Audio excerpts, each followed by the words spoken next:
Hey guys, so it's almost July, and so that means it's almost the middle of the year. July 1st is the middle point for the year. Um, so what that makes me think of is the New Year's goals that I set.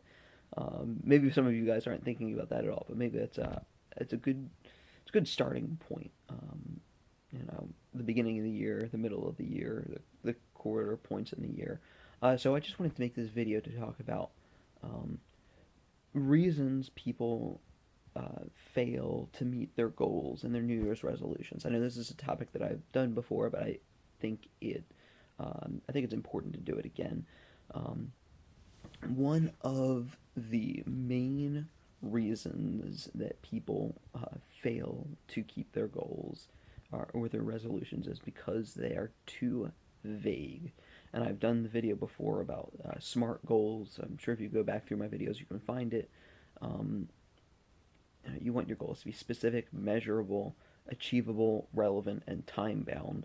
Um, so people just set them really vague. They'll say things like, I think one of the most common New Year's resolutions is I want to lose weight or I want to start working out. Like, okay, those are really great things, but um,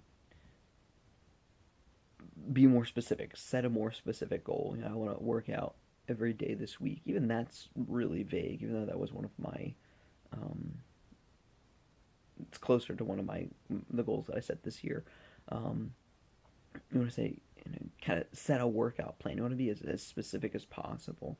Um, the other thing, on the other end, the other thing that people do is they set a goal that is too big. Um, this sort of goes along hand in hand with too vague. Sometimes being too vague, it can be too big of a goal, and sometimes it's opposite. Sometimes you have such a specific. You set such instead of setting a vague goal, you set a goal that's so specific and it's so vague. And this year, I stopped setting goals that are things that I have to achieve every single day. Um, Even something like as noble as praying every day, like that's not one of my annual goals. Um, Even though I've pretty consistently set time aside every day this year to pray, which is pretty good. Um, but things like oh, I'm gonna work out every day this week. Like don't do that to yourself because you're gonna want breaks.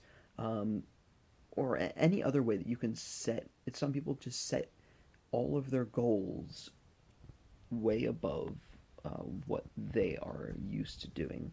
So my advice is always to think of what you did last year or last week or last quarter and go just a little bit above that. And if what you did was nothing, like, just start as small as you possibly can and work your way up from there. If you don't have a habit of praying every day, pray for, 5 minutes every day. Pray for a minute every, um, 6 days out of the week. And then if you accomplish more than that, then you've exceeded your goal. And that's a really great way to motivate you to do better next week, next month, next year. Um, so those are the two things. Make sure that your goals are specific and make sure that they're not too big that you know, um, you can't achieve them. So if you guys like this video, don't forget to give it a like our page on Facebook, and subscribe to us on YouTube. We're going to have a Patreon coming up. The link for the Patreon in the description. And also, we are going to have this new goal coaching program coming up. I've been kind of hinting at it. We're really working to solidify a lot of the details. Hopefully, the rug doesn't get pulled out from under us again. And by us, I mean myself and all of you fine people, not myself and the mouse in my pocket. All right, I'll talk to you guys next week.